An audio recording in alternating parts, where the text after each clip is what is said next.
चलिए जी, let us move forward. हम लोग जो कर रहे थे हम उससे थोड़ा सा आगे चलते हैं। बिफोर गोइंग फर्दर, एक छोटा सा क्वेश्चन हम लोग करेंगे। फॉर एग्जाम्पल, हम लोगों के पास अभी तक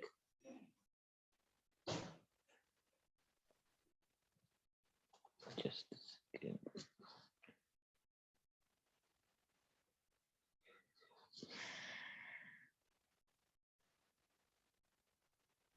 One seven two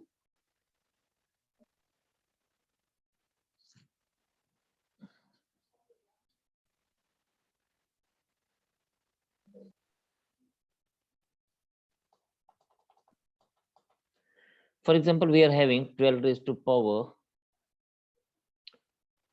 57 is divided by, let's say, 1727.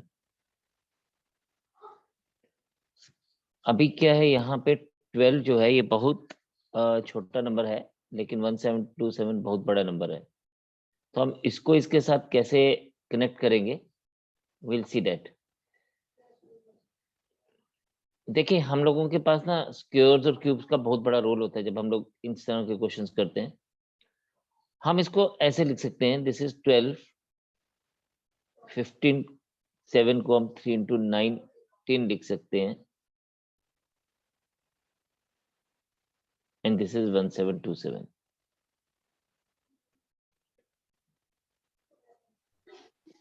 Then this 12 cube raise to power 19 रहेगा, डिवाइडेड बाय 1727, एंड 12 क्यूब रहता है 1728 raise to power 19 divided by 1727।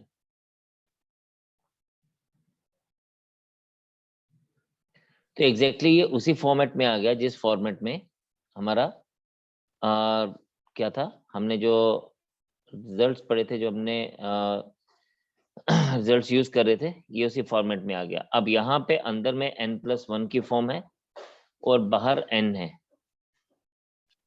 So my answer और माय रिमाइंडर की अगर ये बात करेगा तो दिस रिमाइंडर इज 1। इसी तरह से अगर हमारे पास सपोज यही क्वेश्चन को मैं थोड़ा सा चेंज करता हूं और ये ऐसे होता,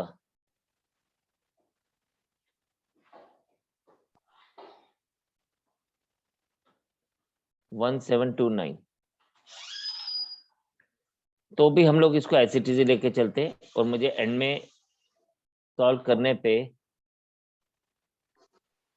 1728 रेज टू पावर 19 होता, डिवाइडेड बाय 1729 होता है। Now look at this thing. अभी अंदर में हमारे पास क्या है, n, और बाहर n+1 है, और हमारा ये चीज किसके ऊपर डिपेंड करता है कि पावर क्या रहेगी। तो यहाँ पे हमारी पावर जो है वो 19 है, तो हमारे पास ये वैल्यू जो है ये ऑड नंबर है, इसलिए my remainder would be n, यानी 1728। लेकिन अगर सपोज यही क्वेश्चन हमारे पास इस तरह से होता, 1728 रेज टू पावर 57 की बजाय 12 रेज टू पावर 58 होता, फिर हम क्या करते, डिवाइडेड बाय 1727 ही लेके चलते हैं फिलहाल। तो बेटा यहां देखें, हमारे पास इस केस में हम इसको स्प्लिट करते, तोड़ते इस तरह से, हम इसको 57+1 लिखते,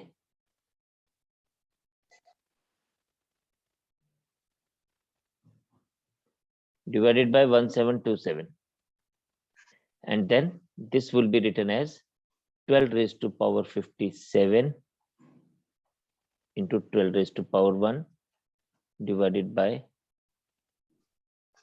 1727,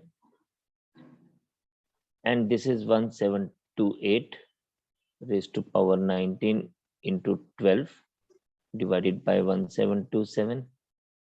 Now this will give us remainder 1, this will give us remainder 12. So my final answer would have been remainder is equals to 12. kindly go through it once.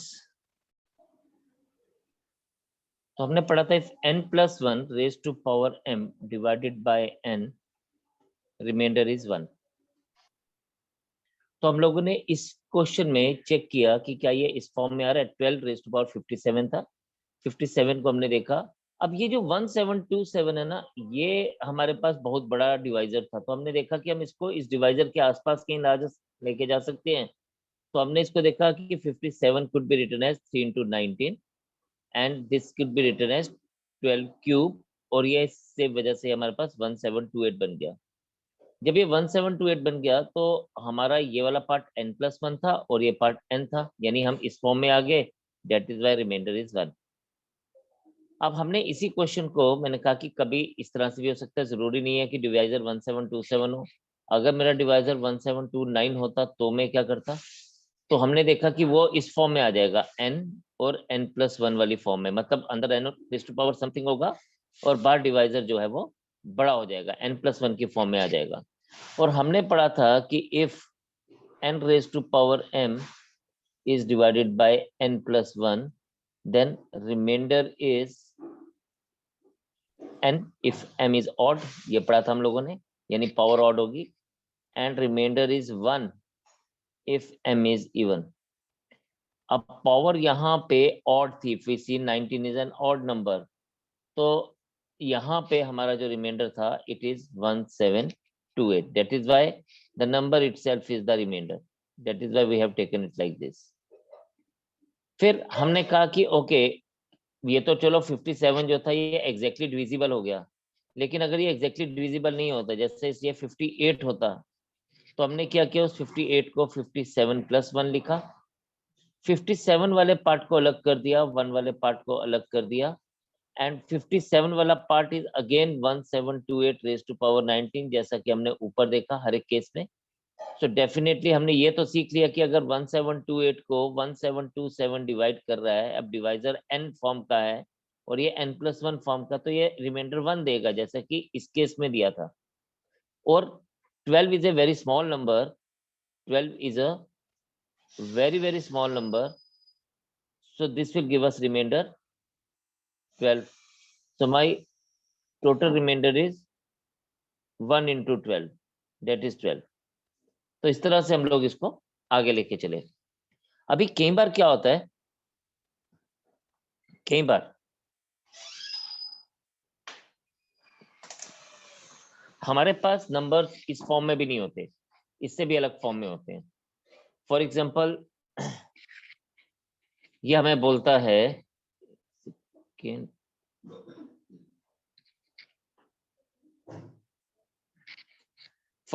हमें बोलता है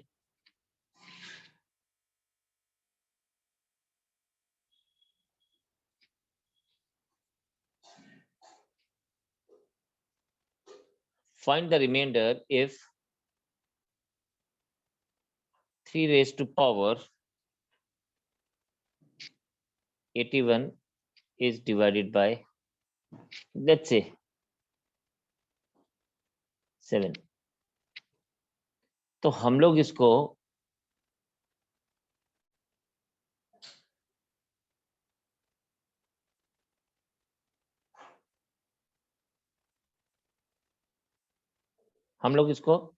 चेक करेंगे। कैसे चेक करेंगे, लेट अस सी दैट।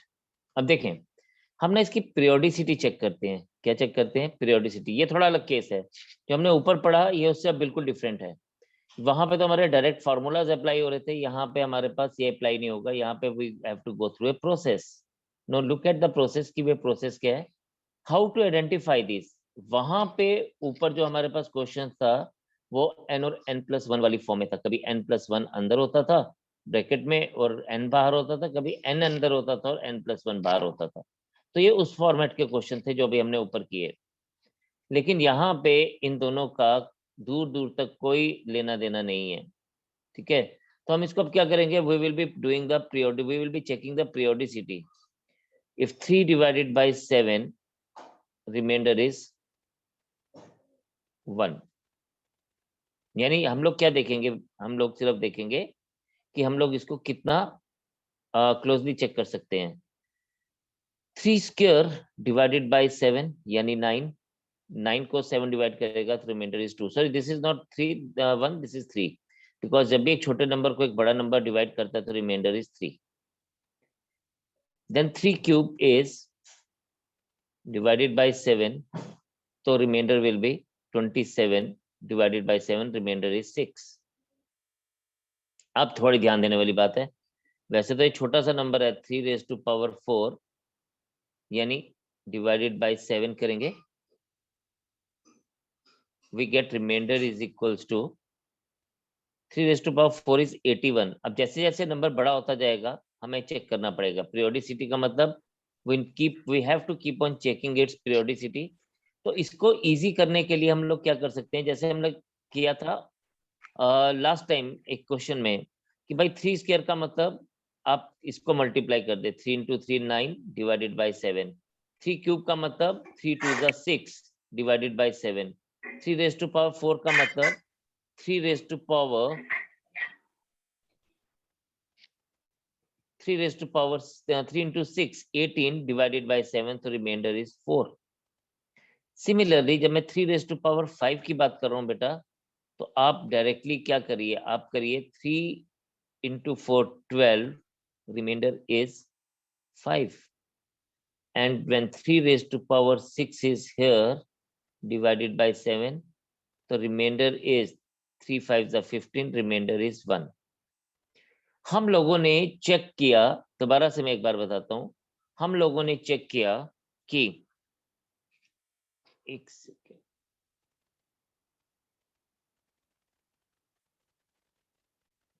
हम लोगों ने check किया कि 3 को जब 7 डिवाइड कर रहा है तो रिमाइंडर 3 आ रहा है. 3 स्क्वायर यानी 9, हम लोग ऐसे ही पावर इसकी बढ़ाते जाएंगे और चेक करते जाएंगे. तो 3 स्क्वायर डिवाइडेड बाय 7 और रिमाइंडर विल बी 2.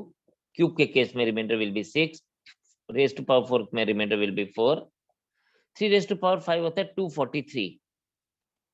लेकिन मैंने 243 को 7 से डिवाइड नहीं किया. व्हाट आई डिड, मैंने 3 into 4 12 करके चेक किया, तो 12 divided by 7 is remainder is 5. फिर 3 रेज टू पावर 6 था, तो मैंने 3 रेज टू पावर 6 729 को 7 से डिवाइड नहीं किया, इंस्टेड मैंने 3 5 15 किया और रिमाइंडर 1 ले लिया. जब 1 रिमाइंडर आ गया ना, अब बस ये हमारी पीरियोडिक नंबर मिल गया, पीरियोडिसिटी मिल गई, यानी 6 इज द पीरियोडिसिटी. कहने का मतलब है पीरियोडिसिटी का मतलब कि इसके बाद रिमाइंडर्स फिर से रिपीट होना शुरू हो जाएंगे, रिमाइंडर्स फिर से रिपीट होना शुरू हो जाएंगे. यानी 3 रेज टू पावर 7 में रिमाइंडर 3, 3 रेज टू पावर 8 में रिमाइंडर 2, 3 रेज टू पावर 9 में रिमाइंडर 6, 10 में 4, 11 में 5, 12 में फिर से 1, फिर से ये रिपीट होना शुरू हो जाएंगे. तो our periodicity a number is 6. तो हमारा सबसे पहला काम है इसको ढूंढना, पीरियोडिसिटी नंबर को. Periodicity number is 6. Once we get that, अब हमें सिर्फ क्या देखना है, हमें देखना है कि यार ये 81 इसके में कहां फॉल करता है. You just have to divide this 81 by 6. So 6 13s are 78, यानी इसने पूरी तरह से डिवाइड नहीं किया बल्कि रिमाइंडर 3 ले आया. ये हमारे पास रिमाइंडर 3 ले आया. और जब ये रिमाइंडर 3 ले आया तो हम लोग सिर्फ और सिर्फ 3 के ऑपोजिट वाले रिमाइंडर को चेक करेंगे. तो मेरा आंसर इस केस में remainder is equals to 6. Let us check it once again. हमने क्या किया, लेट अस सी कि हमने क्या क्या स्टेप्स फॉलो किए.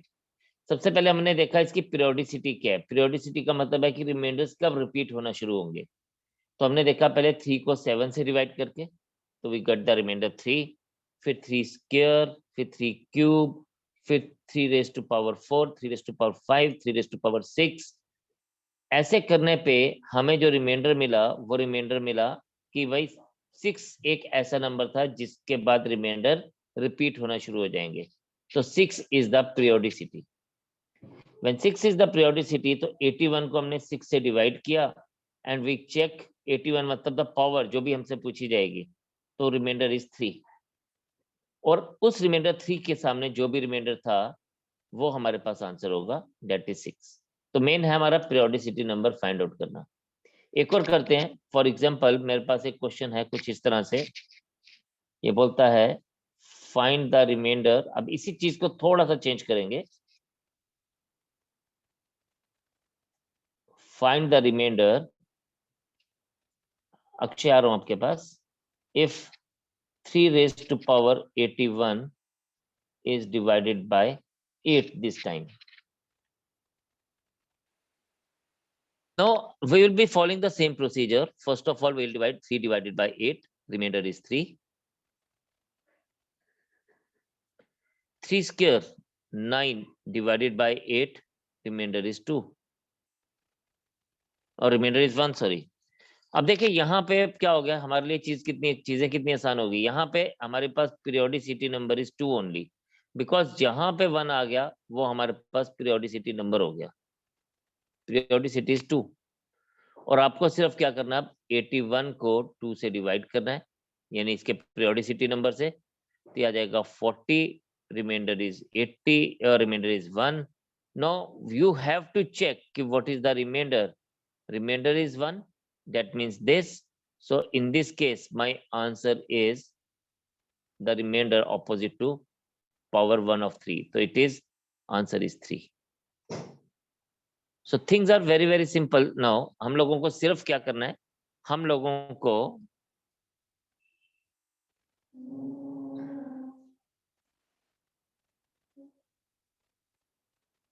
को यहाँ पे बस सबसे पहले पीरियोडिसिटी चेक करनी है।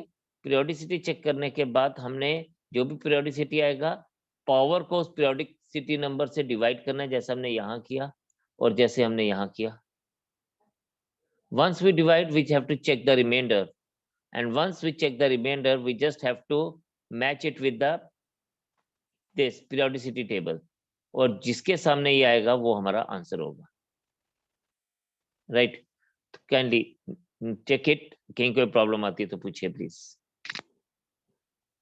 तो यहाँ पे हर 6 पावर रिमाइंडर 1 दे रही है, मतलब 6 के बाद 12 रिमाइंडर 1 देगा, 18 रिमाइंडर 1 देगा, 24 रिमाइंडर 1 देगा, और जो भी 6 के मल्टीपल्स होंगे वो हमें रिमाइंडर 1 देंगे। अब 1 रिमाइंडर देने के बाद अगर सपोज मैं बात कर रहा हूँ 6 के मल्टीपल्स कौन कौन से हैं, 78 तक सेम रिमाइंडर्स आएंगे। Same 73 raised to power 78 is will be giving us the remainder 1 because 78 is divisible by 6. 79 पे x then ये रिपीट होना शुरू हो जाएंगे। 79 पे रिमाइंडर विल बी दिस, 80 पे रिमाइंडर विल बी दिस, 81 पे remainder will be this. Means ये हमें कैसे पता चलेगा कि हमने एक्स्ट्रा आगे कहाँ जाना है, वो हमें इस रिमाइंडर से पता चलेगा कि हम लोगों ने कितना एक्स्ट्रा लेना है। एक्स्ट्रा का मतलब वो 3 की पावर है, और उसके सामने वाला जो रिमाइंडर होगा वही हमारा आंसर होगा। सपोज यही रिमाइंडर हमारे पास, मैं वही बता रहा हूँ कि अगर ये रिमाइंडर मेरे पास डिवाइड करते हुए ये 81 की बजाय 83 होता तो मेरा रिमाइंडर 5 आता, और रिमाइंडर 5 होता तो मैं इसको कंसीडर करता, इसके सामने वाला रिमाइंडर क्या है, इस पर्टिकुलर एक्सप्रेशन के सामने वाला रिमाइंडर जो है वो मेरा आंसर होता। फाइनल रिमाइंडर मेरा 5 होता, मतलब मैं इतने बड़े नंबर को जब डिवाइड कर रहा हूँ तो मेरा आंसर 5 आता, अगर मैं उसको इस तरह से लेके चलूंगा।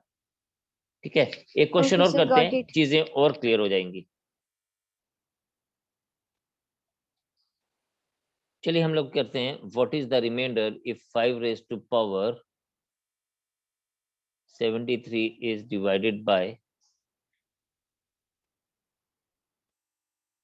सेम नंबर 7 से ले लेते हैं।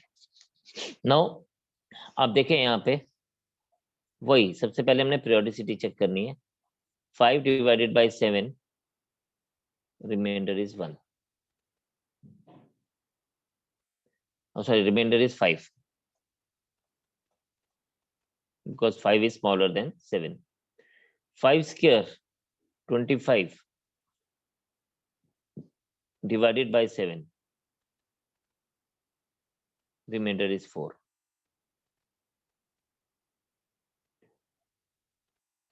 Then 5 cube. अब 5 cube के लिए ना you just multiply 5 with 4 and remainder will be 6. 5 4s are 20. 20 divided by 7, remainder is 6.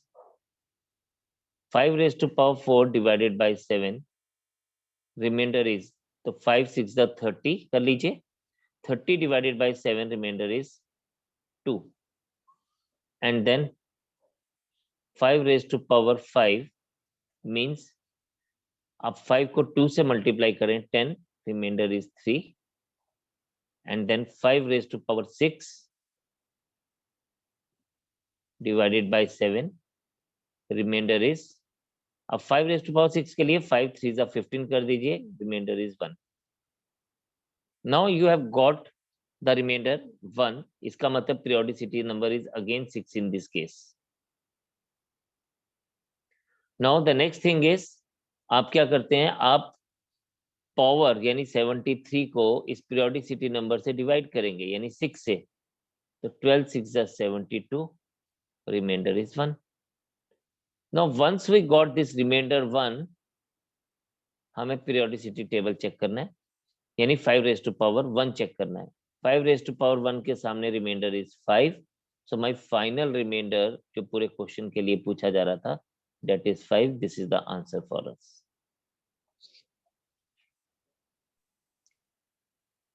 Let me take back to your junior classes and हम लोग कुछ वो चीजें रिकॉल करते हैं जो आपने ऑलरेडी अपनी जूनियर क्लासेस में पढ़ा हुआ है, right?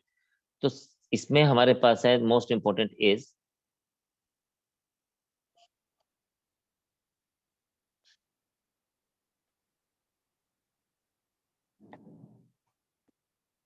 some basic algebraic identities.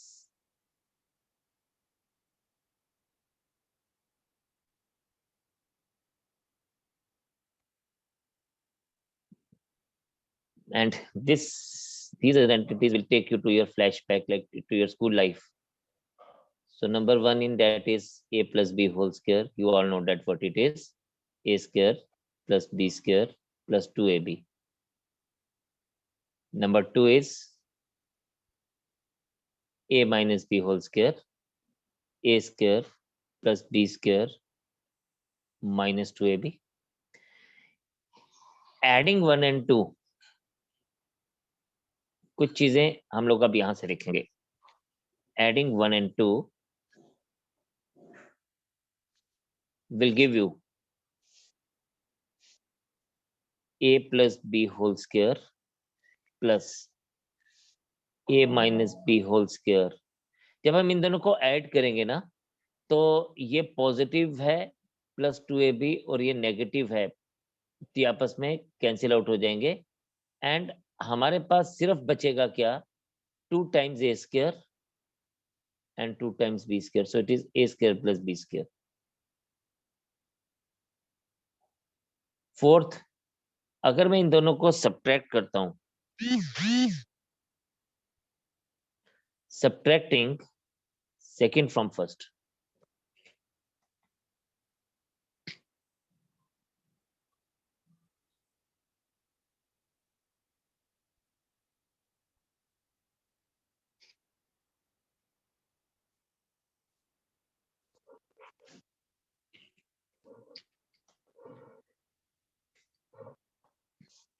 तो ये हमारे पास क्या आ जाएगा, this will be a plus b whole square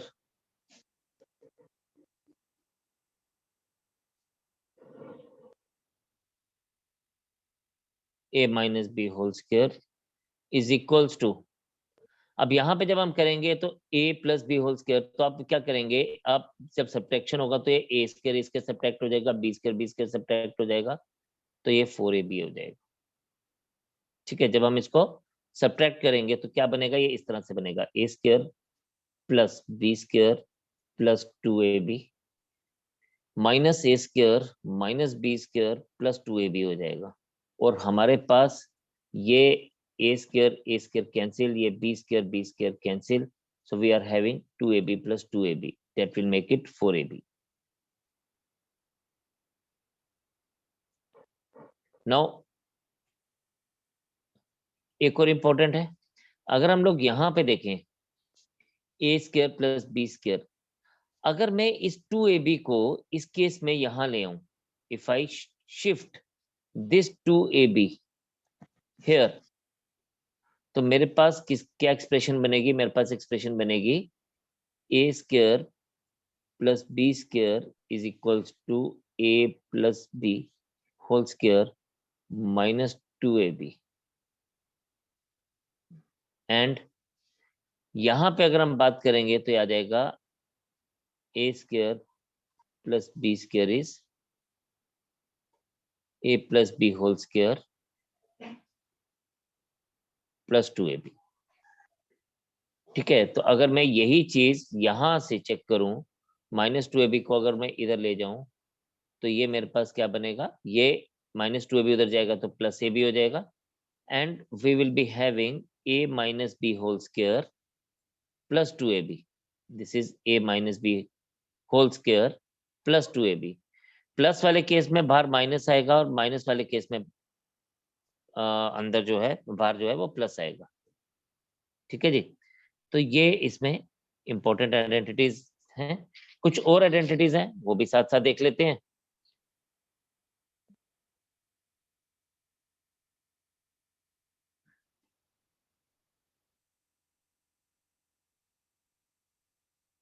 late us सी।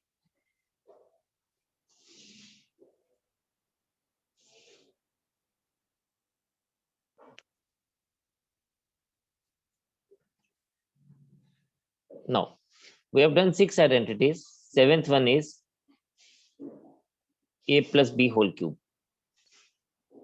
नहीं, before that a very important identity, that is a plus b into a minus b।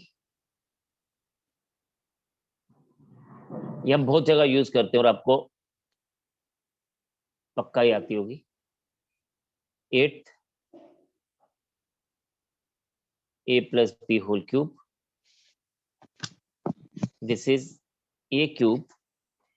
हम इसको अलग अलग तरह से लिखते हैं, कई लोग कई जगह पे हम इसको यूज करते हैं इस तरह से, a cube plus b cube plus 3ab into a plus b, या कहीं जगह पे हम इसको इस तरह से भी यूज करते हैं, a cube plus 3a square b plus 3ab square plus b cube. Then इसी का एक और भाई है a minus b whole cube, that is a cube minus b cube minus 3ab into a minus b, और हम इसको लिखते हैं a cube minus 3a square b plus 3ab square minus b cube.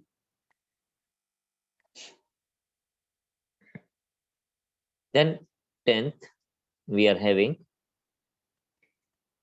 a cube plus b cube। This is very very important। इसके साथ मैं star भी लगा देता हूँ, ये बहुत बार लोगों को भूल जाती है, इसीलिए मेरे को इंपॉर्टेंट लगती है। This is a plus b, मैंने याद ऐसे रखा हुआ, अगर a cube plus b cube है तो ये a प्लस बी तो रहेगा, ये a square minus A b plus B square रहेगा।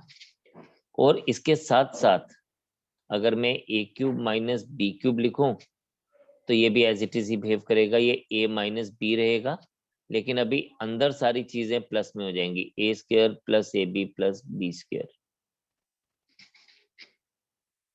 लेकिन इसका एक और आइडेंटिटी है, एक और आइडेंटिटी बन सकती है कि अगर मैं ये वाले पार्ट को इधर शिफ्ट कर दूं तो मेरे पास a cube plus B cube ही बचेगा। तो इस केस में मैं इसको ब्लू में ही लिख रहा हूं ताकि आपको समझ आ जाए कि मैंने इसको कहां से पिक किया।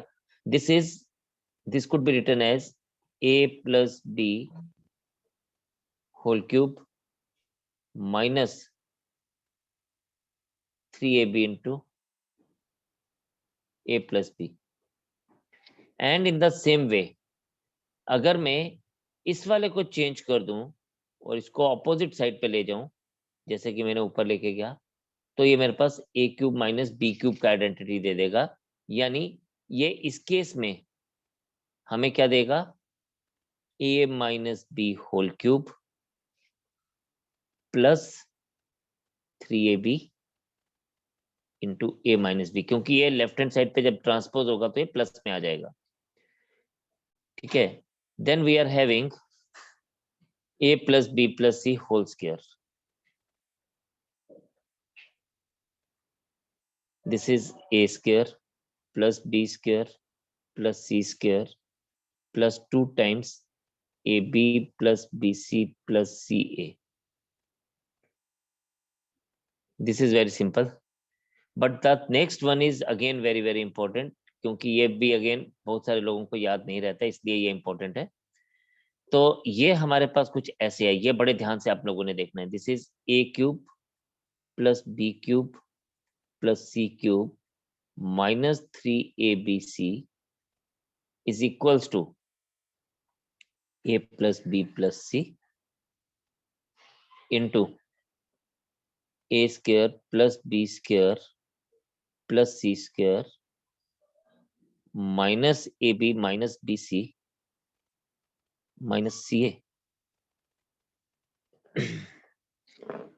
ठीक है, ये इसका आइडेंटिटी है। And one more important thing, if a plus B plus C is equals to 0, अगर मैं इस पूरे को 0 ले लूं, ये a plus B plus c equals to 0 हो जाए, तो then 0 into anything will be 0।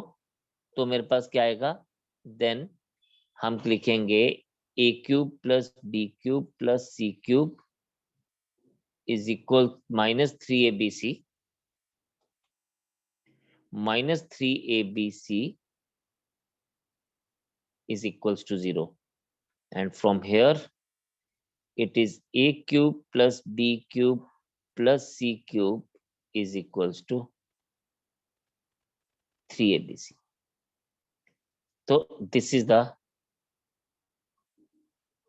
identity, this is a very important identity. ठीक है जी, जस्ट मैं एक बार इसको दिखा देता हूँ, then we will move ahead. चलिए, कई बार ना हम लोगों को क्वेश्चन आता है इस तरह से, फॉर एग्जांपल मेरे पास दिया गया है 0.9 cube minus 0.1 cube whole divided by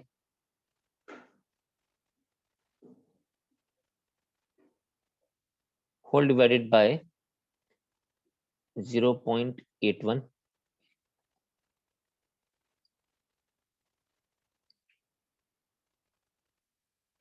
plus 0.09 plus 0.01। अब ये हमारे पास क्या है, that is where we have to check।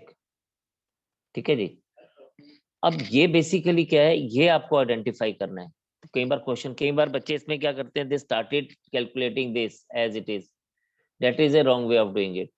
इसमें हम लोगों के पास जो दिख रहा है वो क्या दिख रहा है, वो है it is 0.9 cube minus 0.1 cube. तो हम इस पे आइडेंटिटी यूज करेंगे जो अभी हम लोगों ने पढ़ी। This is 0.9 minus 0.1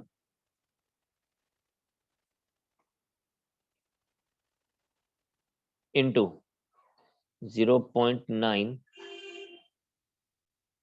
square minus 0 plus 0.9 into 0.1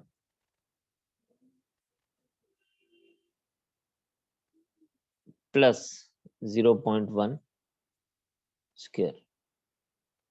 अब ये जब क्वेश्चन आपके पास दिया गया होगा ना, ये आपके पास हमेशा इसी फॉर्म में दिया गया होगा कि कुछ कट जाए, जैसे कि यहाँ पे ये 0.81 जो है ना, ये एक्चुअल में 0.9 स्क्वायर है, ये हमें आइडेंटिफाई करना है। 0.09 इज एक्चुअल में ये 0.9 इंटू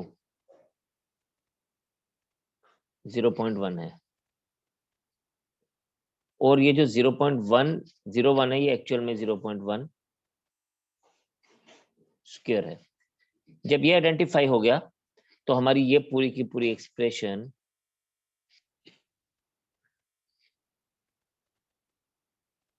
और ये पूरी की पूरी एक्सप्रेशन कट जाएगी, कैंसिल आउट हो जाएगी, and we are left with only 0.9 minus 0.1. So my final answer will be 0.8. अभी ये आंसर हम लोग तभी निकाल पाएंगे जब हमें ये फॉर्म आइडेंटिटीज आएंगी और हमें ये क्लिक होगा कि आइडेंटिटी यहाँ पे फॉलो करनी है। तो इसीलिए आप लोग क्या करेंगे, इट्स योर जॉब कि आपने इसको अच्छे से लर्न करना है एंड देन आप इसको फर्दर कंटिन्यू करेंगे।